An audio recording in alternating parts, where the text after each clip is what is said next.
Right now, the community is rallying around a local first responder severely injured after a head-on collision. Casper Hopkins has worked across the Ozarks as both a firefighter and EMT until the crash temporarily bound him to a wheelchair.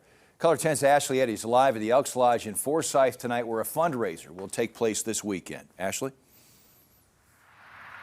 Bailey and Steve, multiple agencies and community members are supporting Hopkins right now. They tell me it's the least they can do, knowing all he does to help others as a first responder.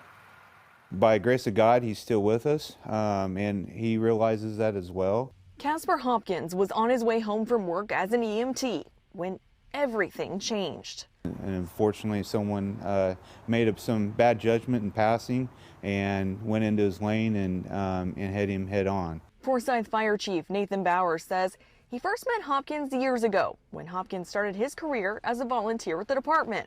He says Hopkins was there about 7 years before taking a job as an EMT in Springfield. We were partners on the ambulance here in Springfield for a while. Became friends during that process. Basically, he's a big teddy bear. I mean, he would always have your back. He's one of those people that would give you the shirt off his back if you needed it. Former co-worker Scott Higgins says he was devastated to hear the news. Hopkins has a wife and 2 young kids. He did have a lot of fractures in his face. He had a skull fracture. He had some fractured vertebrae. Both sides of his hip and pelvis were fractured. His arm was fractured very, very severely to where it was actually near amputated.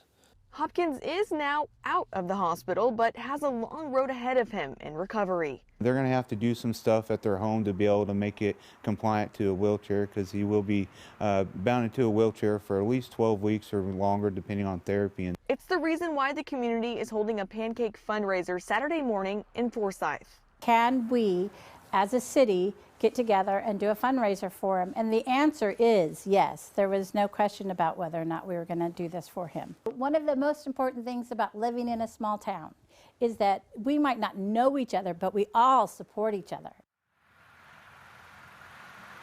The fundraiser will be here Saturday morning starting at 8, going until noon. It's a $10 donation. Reporting tonight in Forsyth, Ashley Eddy, Ozarks First. All right.